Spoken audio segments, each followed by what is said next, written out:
Olha, o Brasil está na iminência de uma das maiores viradas econômicas da sua história. A gente está falando da tão discutida reforma tributária. A ideia é basicamente demolir um sistema super antigo e complicado para construir algo muito, mas muito mais simples e direto. Então, vamos lá. Vamos decifrar juntos o que essa mudança toda significa na prática. Para a gente ter uma noção do porquê dessa pressa toda, é só olhar para esse número aí.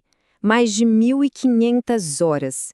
Esse é o tempo que se gasta por ano para pagar impostos no Brasil. Não é à toa que o país é campeão mundial nisso. É um custo de burocracia, assim, absurdo, e é exatamente isso que a reforma quer atacar de frente. Beleza, então vamos entender esse cenário. O sistema que a gente tem hoje, bom, ele é conhecido como um verdadeiro labirinto tributário. E não é exagero, não. É uma coisa confusa, super ineficiente, que cria uma montanha de burocracia e, pior, um monte de custos escondidos. E quem paga a conta no final? A gente, claro, porque tudo isso vai parar no preço final das coisas que compramos. E essa imagem aqui mostra, de um jeito bem claro, o tamanho da simplificação que está vindo por aí. Olha só, de um lado o sistema atual, com aquela sopa de letrinhas, ICMS, ISS, IPI, PIS, COFINS, 5 impostos diferentes só sobre o consumo. Do outro lado, a proposta, só dois impostos unificados, o CBS e o IBS. A promessa com isso é cortar drasticamente a burocracia e, claro, os custos para as empresas. E a grande saída para esse labirinto todo tem nome e sobrenome, é o IVA atual. IVA significa Imposto sobre Valor Agregado. Pensa assim, a ideia é criar uma verdadeira via expressa no lugar daquele labirinto. É um modelo bem mais moderno que, aliás, mais de 170 países já usam e agora finalmente está chegando por aqui. Tá, mas o que é esse tal de IVA dual na prática? Pensa nele como um imposto único sobre o consumo, mas que é dividido em duas fatias. A primeira é a CBS, a Contribuição sobre Bens e Serviços, que vai para o governo federal. A segunda é o IBS, o Imposto sobre Bens e Serviços, que é dividido entre os estados e os municípios. E o mais importante, juntos, esses dois vão tomar o lugar daqueles 5 impostos complicados que a gente viu antes. Agora, atenção aqui, porque esse é o pulo do gato do novo sistema. O nome do jogo é neutralidade, e o que garante isso é um princípio chamado não cumulatividade plena. Eu sei, o nome é técnico, assusta um pouco, mas a ideia é bem simples, quer ver? Pensa numa padaria. Com o novo sistema, todo imposto que a padaria pagar nos seus insumos, como farinha, açúcar e até na conta de luz, ela vai receber de volta como crédito. Simples assim. Isso acaba com aquele efeito de imposto sobre imposto, sabe? O famoso imposto em cascata. E não para por aí.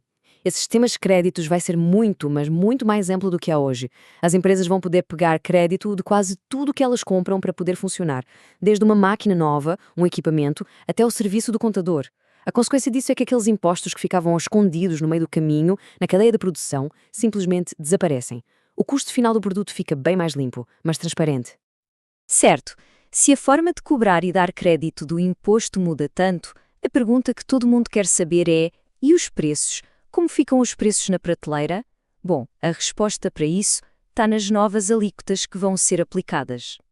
Vamos ao número, então. A estimativa é que a alíquota padrão do novo imposto fique em torno de 26,5%. Sim, é um número alto se a gente comparar com outros países, parece assustador.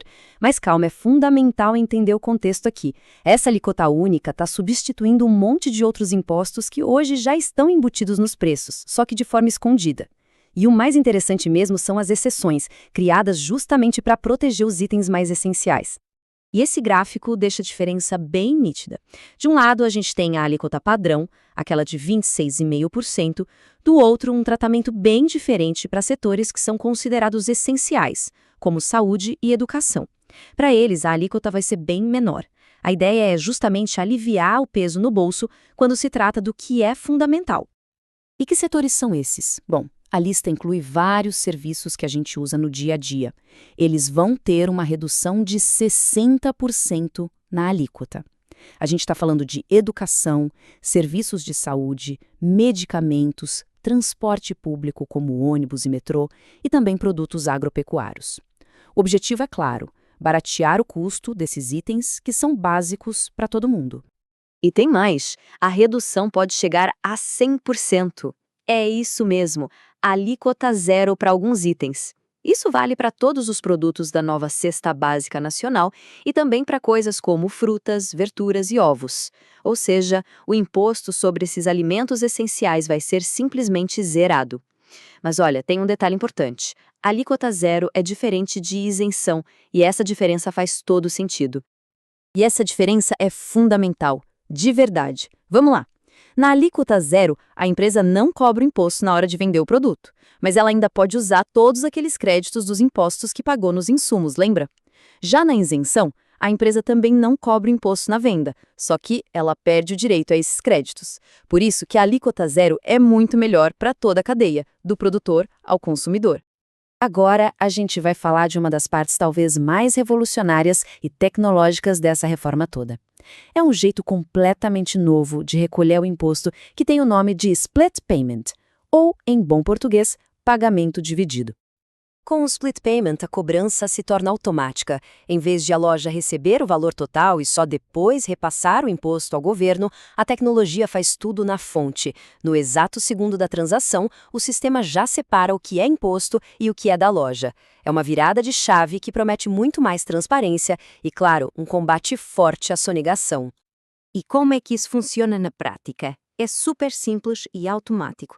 Pensa na hora de pagar alguma coisa, com um cartão ou Pix. Assim que a transação é aprovada, o sistema entra em ação e divide o valor. A fatia do imposto já cai direto na conta do governo. O resto do dinheiro vai para a conta do vendedor. Tudo na hora, em tempo real, sem ninguém precisar fazer conta nenhuma. Bom, é claro que uma mudança desse tamanho não ia acontecer de uma hora para outra, né? É muito importante ter isso em mente. A implementação da reforma vai ser um processo gradual, bem longo, na verdade. Foi tudo planejado para acontecer ao longo de quase 10 anos, justamente para dar tempo para as empresas, os governos e todo mundo se adaptar sem sustos. E aqui está o mapa do caminho. A transição começa de leve, em 2026, com uma alíquota de teste. Aí, em 2027, a gente já dá adeus ao PIS e à COFINS. Depois, entre 2029 e 2032, o ICMS e o ISS vão sendo reduzidos aos pouquinhos, ano a ano. E aí, finalmente, lá em 2033, o sistema antigo morre de vez e o novo passa a valer 100%. Então, no final das contas, se a gente juntar todas as peças, o IVA, o fim do imposto em cascata, o pagamento automático, tudo isso aponta para uma mesma direção, para um mesmo grande objetivo: criar um ambiente de negócios no Brasil que seja mais simples, mais justo. Um sistema que diminua a burocracia, que incentive as empresas a investir e que, com isso, ajude a economia a crescer de forma mais sólida. A promessa da reforma é, sem dúvida, muito clara e bem ambiciosa. Mas, a gente sabe, o desafio de tirar um projeto desse tamanho do papel e colocar na prática é gigantesco. A transição vai exigir uma adaptação enorme de todo mundo. Então, a grande pergunta que fica no ar é: será que a execução, o dia-a-dia da coisa, vai conseguir entregar todos os benefícios que foram planeados? O caminho é longo, com certeza, e vai valer muito a pena acompanhar cada passo bem de perto.